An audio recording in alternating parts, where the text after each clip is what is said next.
Бір ауыз сөз. Кейде ол жай ғана дыбыс сияқты естіледі.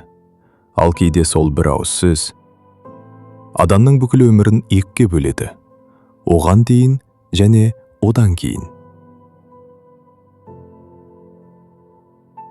Сен ойланып көрдің бе? Неге кей адамдар өзіне сенеді, ал кейбірі өмір бойы өзінен күмәнданып өтеді?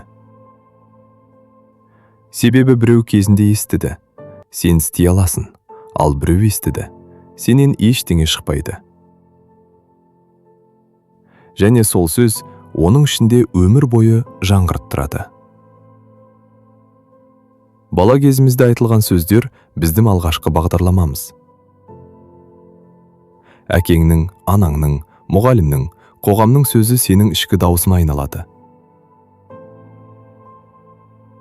Сен оны байқамайсың, бірақ сол сөз сенің таңдауыңды, сенің қорқынышыңды, сенің батылдығыңды басқарады.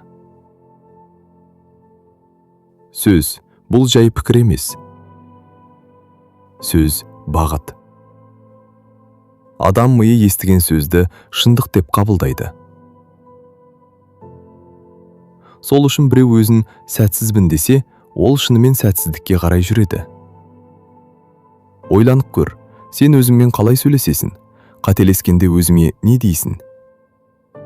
Мен ақымақпын дейсің бе? Менен түк шықпайды дейсің бе?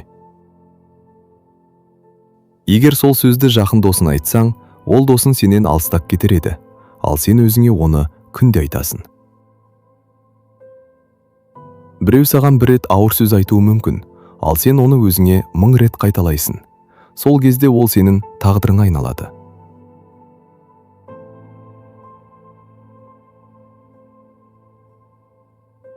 Америкалық нейробиолог Джо Диспенза былай дейді: адам ойы мен сөзі арқылы миын қайта бағдарламалай алады. Бұл нені білдіреді? Бұл сен өзіңе күнде не айтсаң, миын соны шындық деп қабылдайды деген сөз. Ми айырмашылықты білмейді. Шын болған нәрсе ме, әлде сен күнде қайталап жүрген сөз бе? Ми үшін бәрі бір. Сондықтан сен өзіңе мен бақытсызбын, менің қолымнан келмейді деп айтсаң, ми сол сценарийге сай өмір құра бастайды. Өмір алдымен сөзді естиді, сосын соны қайталайды. Жақсы сөз күш. Ол адамды құлата да алады, тұрғыза да алады. Кейде бір ауыз сөз адамды өмір бойы алға жетелейді. Ал кейде бір ауыз сөз адамның ішіндегі отты өшіріп тастайды. Сондықтан сөзге жеңін қарама, әсіресе өзіңе айтқан сөзге. Өзіңе айтқан сөзің тағдырың.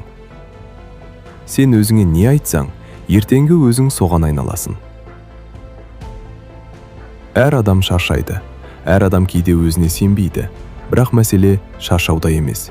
Мәселе сол сәтте өзіңе не айтатыныңда. Көп адам өзін жауындай көреді, өзіне қатал, өзіне сенбейді, өзін үнемі сынайды. Ал шын мәнінде өзің өзіңе ең жақын адамсың. Өзің өзіңе тірек болуың керек. Егер сен өзіңе сенбесең, саған кім сенеді? Өмірімді өзгерту үшін бәрін бір күнде өзгерту міндет емес. Алдымен өзіңе айтатын сөзіңді өзгерт. Қиындық келгенде, неге мен деп сұрама. Бұл мені неге үйретеді деп сұра. Құлаған кезде, мен әлсізбін деме, мен тәжірибе жинадым де. Сөз адамды өзгертеді, себебі адам ең алдымен өз сөзіне сенеді. Біз күн сайын өзімізбен сөйлесеміз, дауыстап емес. Ішімізден. Сол ішкі диалог біздің өміріміздің бағытын анықтайды. Сен өзіңе қалай сөйлессең, өмірде саған солай жауап береді. Есінде болсын, ешкім сенің ішкі дауысыңды естімейді. Ол тек сенің қолында. Сол дауысты өзіңе қарсы емес, өзіңе тірек ет. Бүгіннен бастап өзіңе мынаны айт: мен өзіме сенуді үйреніп жатырмын. Менің өмірім біртіндеп жақсы жаққа өзгеріп жатыр. Менің ішкі сөзім енді мені әлсіретпейді. Өмір сырттан емес, іштен өзгереді.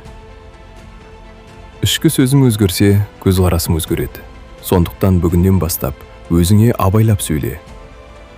Сен кем емессің. Сен жеткіліксіз емессің. Сен тек дамып келесің. Сондықтан бүгін өзіңе жақсы сөз айт. Тіпті ешкім айтпаса да өзің айт. Өйткені сен соған лайықсың. Үнсіз, сабырмен, сеніммен айт.